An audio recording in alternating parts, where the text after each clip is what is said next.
Bienvenue à tous, chers abonnés, sur votre chaîne préférée Burkina Info 24. C'est un réel plaisir de vous retrouver pour ce nouveau point de situation sur l'actualité brûlante de notre chère patrie. Aujourd'hui, nous plongeons au cœur d'un dossier brûlant qui secoue le sommet de l'État. Le titre de notre reportage exclusif, Burkina Faso, l'ombre d'un assaut au cœur du pouvoir, les secrets du grand complot déjoué. Dans cette vidéo, nous allons décortiquer pour vous les révélations chocs du ministre de la Sécurité, Mahamadou Sana. Nous verrons ensemble comment un assaut contre la présidence était planifié pour le 16 avril. Pourquoi la Côte d'Ivoire est directement pointée du doigt comme base arrière. Et surtout, nous ferons le point sur cette vague d'arrestations qui touche la haute hiérarchie militaire, du capitaine Tassambedo au commandant Sonda.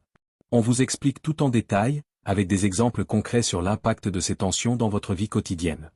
Mais avant de commencer, si vous appréciez notre travail de recherche et d'analyse, donnez-nous un grand pouce bleu.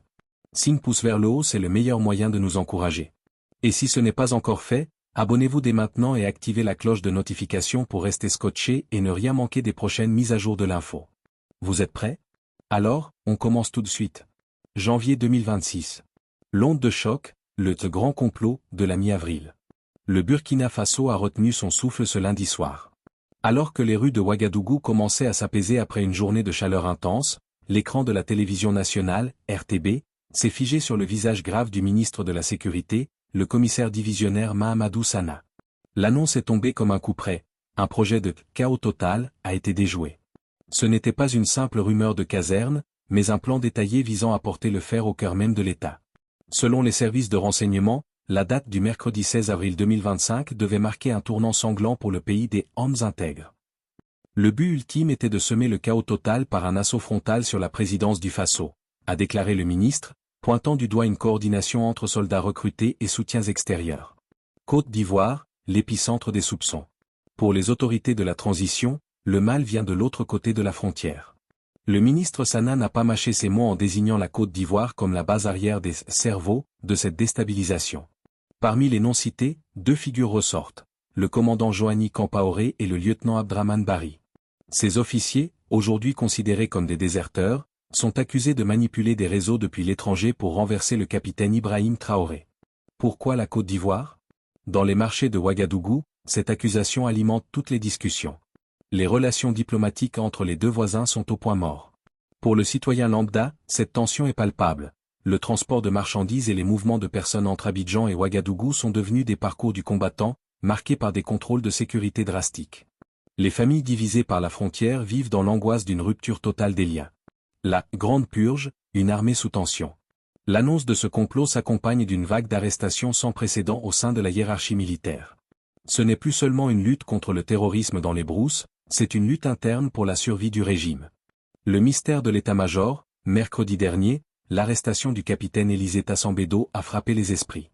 Commandant du prestigieux 12e régiment d'infanterie commando basé à Waïgouya, il a disparu dans la nature alors qu'il se rendait à une réunion officielle à l'état-major à Ouagadougou.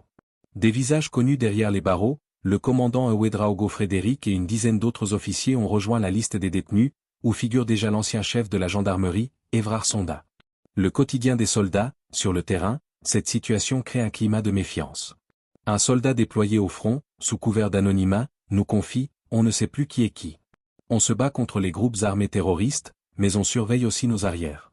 L'unité est mise à rude épreuve. La vie à Ouagadougou, entre résilience et paranoïa.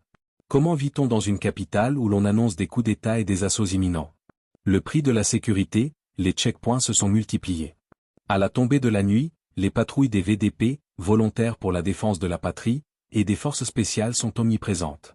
Le vrombissement des motos et des pick-UPS militaires fait désormais partie du décor sonore de la ville. L'économie de la méfiance, dans les maquis, restaurants populaires, on parle plus bas qu'avant. Les arrestations de civils jugés hostiles au régime ont instauré une forme d'autocensure. Pourtant, le soutien au capitaine Traoré reste massif chez une grande partie de la jeunesse qui voit en lui le dernier rempart contre l'impérialisme et l'insécurité. L'exemple du marché Roudwoko, ici, le prix du sac de riz ou d'engrais inquiète plus que les complots de couloir. On entend tout ça à la radio, mais ce qu'on veut, c'est que la route soit sûre pour que les camions arrivent de Côte d'Ivoire ou du Togo sans être attaqués, explique un commerçant. Analyse, un régime qui durcit le ton.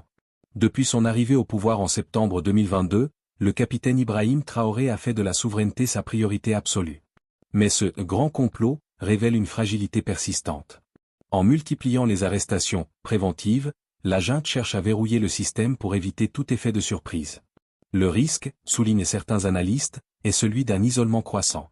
Si la rupture avec la Côte d'Ivoire se consomme, c'est tout un PAN de l'économie ouest-africaine qui pourrait vaciller, impactant directement le portefeuille des Burkinabés. Conclusion, un avenir en suspens. Le Burkina Faso reste sur le qui-vive. Si l'assaut du 16 avril a été évité, les racines de la discorde semblent profondes. Entre la menace terroriste aux frontières et les complots dans les casernes, la transition navigue en eau trouble. Le peuple burkinabé, lui, continue de manifester une résilience hors du commun, espérant qu'au-delà des querelles de palais, la paix finira par revenir dans les villages de la boucle du Moun et du Sahel.